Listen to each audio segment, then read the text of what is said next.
Hey everyone, I'm a Big Blaze. Season 1 of the WoW routine is finally here. Normal and heroic raids, M+, arena and a lot more, but we're still missing the crown jewel, Mythic Plus. I can't wait till next week, but until then, I made a guide on the dungeon Ara-Kara, City of Echoes, so you can be prepared for the season. I plan to make a lot more guides and tips for raids and M+.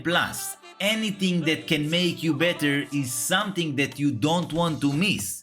Make sure to subscribe. Let's start! Ara-Kara is pretty linear dungeon and easy to understand, but there is a lot of things that can go wrong if you don't know what to do. Before we can start the first boss, we need to defeat 3 big spiders, one in each platform. While we do that, we have a few mobs that we need to know about. Engorged Caller does venomous spit on a player, a ticking damage that can be dispelled. At low health, it does Toxic Rupture. You can stun it or move from the green circle, otherwise you will probably die. The Treating Attendant casts Web Bolt that can be interrupted and Resonant Barrage that you must interrupt. Jabbing Flyer does Bleeding Jab that causes physical bleed on a player. This effect stacks. On all platforms, the Big Spider main ability is Web or Poison Bolt that needs to be interrupted and a frontal that you need to sidestep. On the first platform, the Big Spider's special ability is Horrifying Shrill that must be interrupted, otherwise you get a 6-second fear.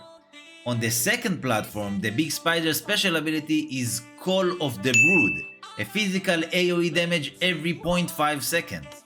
On the third platform, the Big Spider's special ability is Poisonous Cloud that damage players inside it.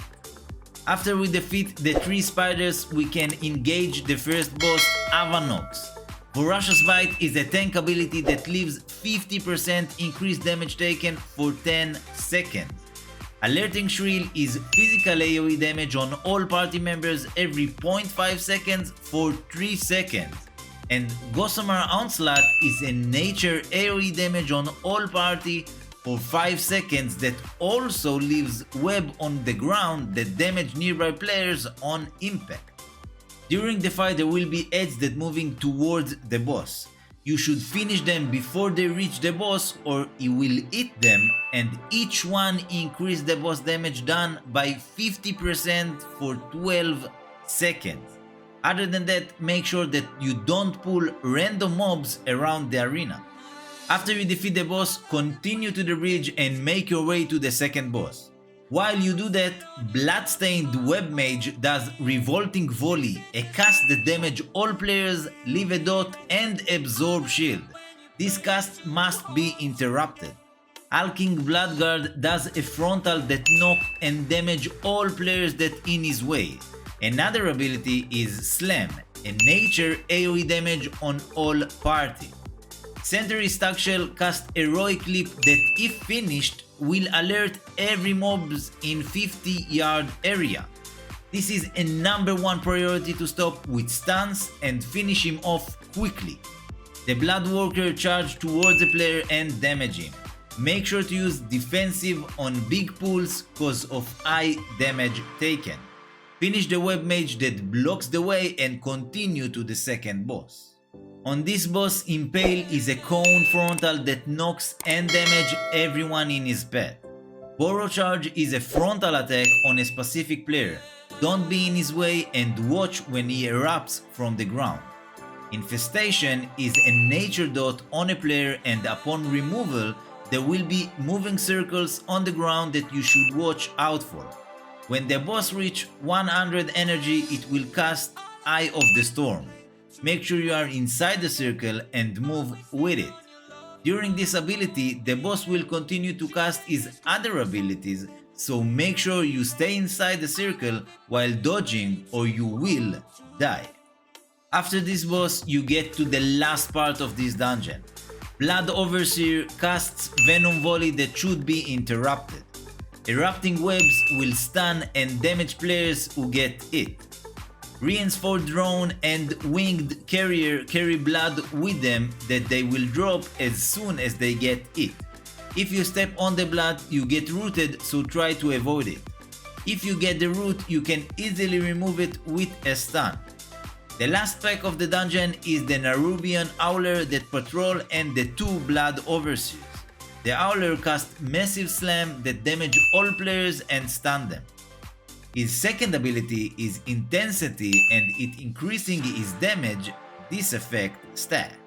When you finish the last pack, you finally reach the last boss, Kikatal, the Harvester. The main ability of this boss is Cosmic Singularity. At 100 energy, the boss starts pulling you towards her, and when she finishes the cast, she pulls you inside, and if you are not dead, you get a debuff that reduces your damage by 75% and increase your damage taken by 25% for 12 seconds. The way you deal with this ability is by attacking the blood workers walking inside the room. They will drop blood on the ground, and when she starts casting Cosmic Singularity, you step on them and get rooted by the black blood mobs. After she finishes the cast, you can remove this root simply by stunning them. On top of this main ability, she also casts Cultivated Poisons, which is a poison dot on all players, and upon removal, 4 green waves will go out from each player. Watch out to not get hit by one, cause it's a lot of damage. The last ability is Erupting Webs.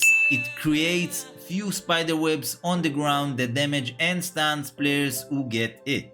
Overall, I really like this dungeon. It's short and easy to understand, but can create problems if you don't know the mechanics. Make sure you do understand this dungeon, cause some of us will farm it a lot till we get this trinket. If you have any questions, feel free to ask in the comments. If you like this video and content, I'll appreciate if you like and subscribe to my channel. It really helps me a lot. Thank you for watching. Peace.